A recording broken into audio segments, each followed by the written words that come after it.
Capítulo 3. El niño de El Cairo. El viaje en taxi hacia el pequeño apartamento de Rashid Benani fue silencioso, cargado de una tensión casi palpable. Yusuf y Leila se sentaron en el asiento trasero, cada uno inmerso en sus propios pensamientos. Las calles de Berlín se deslizaban a su alrededor, pero ninguna de las luces de la ciudad, ninguna de las voces de la multitud, lograba penetrar el velo de preocupación que los envolvía. Yusuf se encontró recordando su propia infancia en El Cairo. Había algo en la situación de Rashid que resonaba profundamente en él, como un eco de su propio pasado. Aunque sus vidas habían sido diferentes en muchos aspectos, había una experiencia compartida de desarraigo, de sentirse atrapado entre dos mundos sin pertenecer del todo a ninguno. Nació en una familia que valoraba tanto las tradiciones como la modernidad. Su padre era un arquitecto exitoso, un hombre que había construido su carrera diseñando edificios que combinaban elementos del pasado con la funcionalidad del presente. Su madre, una profesora de literatura, le había inculcado un amor por los libros desde una edad temprana. Era una infancia privilegiada en muchos sentidos, pero también había estado marcada por expectativas y presiones que nunca se habían expresado abiertamente, pero que siempre estaban presentes. Cuando Yusuf fue enviado a Alemania para estudiar ingeniería, su familia lo celebró como un paso hacia un futuro brillante. Pero para Yusuf, fue el comienzo de una crisis de identidad que nunca había anticipado. En El Cairo, había sido fácil ser ambos, un joven moderno con una educación occidental y un hijo de una cultura rica y antigua. Pero en Alemania, esas dos identidades comenzaron a chocar. Se encontró dividido, sin saber quién era realmente. El taxi se detuvo frente a un edificio modesto en un barrio periférico de Berlín. Leila pagó al conductor y salió del coche sin decir una palabra. Yusuf la siguió, sintiendo como su corazón comenzaba a latir con más fuerza. Sabía que lo que estaba a punto de hacer no sería fácil. Convencer a alguien de que abandonara un camino oscuro nunca lo era.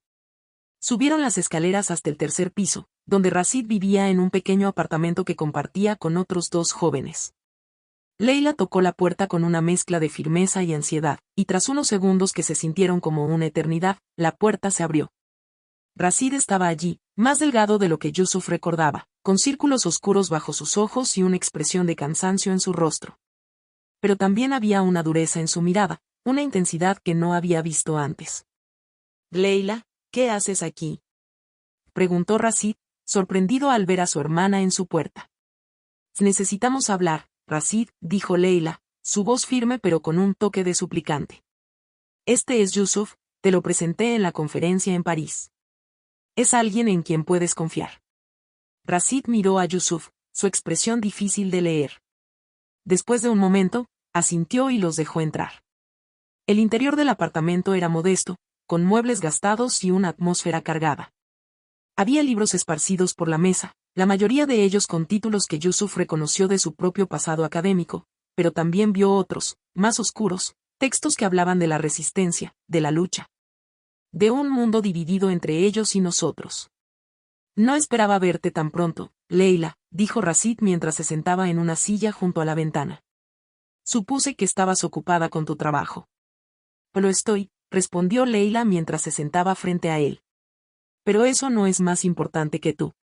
Rashid, estoy aquí porque estoy preocupada por ti. He oído cosas, y necesito saber si son ciertas». Rashid se quedó en silencio por un momento, mirando por la ventana como si estuviera considerando cómo responder. «Leila, no deberías preocuparte por mí», dijo finalmente, su tono más defensivo. «Sé lo que estoy haciendo». «¿De verdad lo sabes?», preguntó Yusuf, interviniendo por primera vez. «Rashid, a veces creemos que estamos en control, pero en realidad, estamos siendo controlados». Rashid giró la cabeza rápidamente hacia Yusuf, sus ojos llenos de desconfianza. «No me conoces, Yusuf. No sabes por lo que he pasado. No puedes entender lo que es vivir en un mundo que te rechaza constantemente, que te ve como un extraño, como una amenaza». Yusuf sintió el dolor en las palabras de Rashid, y porque él mismo había sentido lo mismo. Sabía lo que era ser un extraño, tanto en el lugar donde naciste como en el lugar donde habías elegido vivir. «Te entiendo más de lo que crees, Rashid», dijo Yusuf, manteniendo su voz tranquila. «Todos hemos pasado por eso de una manera u otra. Pero lo que quiero que entiendas es que este no es el camino. te llevará a un lugar del que no podrás volver. Rashid lo miró con escepticismo, pero había un destello de duda en su mirada, como si una parte de él quisiera creer lo que Yusuf estaba diciendo. ¿Y qué se supone que haga?, preguntó Rashid, su voz rompiéndose ligeramente. ¿Seguir viviendo como un paria? ¿Pretender que todo está bien cuando claramente no lo está? No, no te estoy pidiendo que pretendas nada, respondió Yusuf. Te estoy pidiendo que pienses en lo que realmente quieres para tu vida. Este hombre, Mustafa al-Rahman, no está aquí para ayudarte. Está aquí para usarte. Lo he visto antes, en otras personas. Él alimenta la desesperación, la convierte en odio, y luego usa ese odio para sus propios fines. Rashid frunció el ceño, como si estuviera procesando lo que Yusuf decía.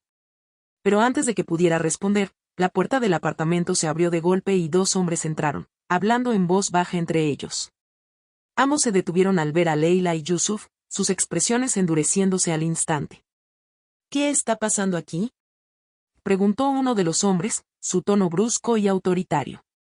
Rashid se levantó rápidamente, poniéndose entre los recién llegados y sus visitantes. Nada, solo estamos hablando, dijo, tratando de calmar la situación. Pero el otro hombre, más alto y con una cicatriz en la mejilla, no parecía convencido. ¿Quiénes son estos?, preguntó, sus ojos fijos en Yusuf. Amigos, respondió Rashid, pero la tensión en su voz era evidente. El hombre de la cicatriz avanzó un paso, su mirada evaluando a Yusuf con desdén. Amigos, repitió, su voz llena de sarcasmo. No pareces el tipo de persona que tendría amigos así, Rashid. Leila se levantó, su postura desafiante. No estamos aquí para causar problemas, dijo, mirando directamente al hombre. Solo queremos hablar con Rashid.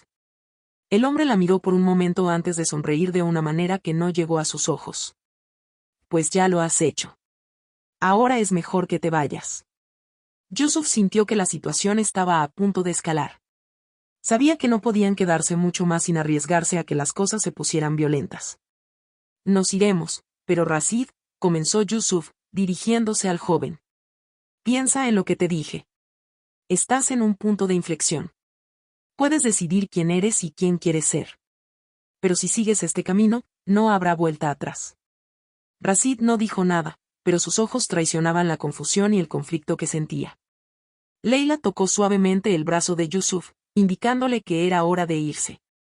Sin más palabras, ambos salieron del apartamento, dejando a Rashid con sus pensamientos y a los hombres que lo miraban con desaprobación. Cuando llegaron a la calle, el aire fresco los envolvió, y Yusuf respiró profundamente, tratando de calmar el temblor en sus manos. Sabía que habían hecho todo lo que podían por el momento, pero también sabía que esto era solo el comienzo. Leila caminaba a su lado, su expresión grave. Gracias, Yusuf, dijo finalmente. Sé que no era tu responsabilidad, pero lo aprecio. Yusuf asintió, sin saber qué más decir. Mientras caminaban hacia la parada de taxis, sus pensamientos volvieron a Mustafa al-Rahman. Sabía que este hombre era la clave, el eje central de todo lo que estaba ocurriendo. Si querían salvar a Rashid, tendrían que enfrentarse a él, y eso sería un desafío como ningún otro. Pero había una cosa que Yusuf sabía con certeza, no dejaría que otro joven fuera arrastrado al abismo.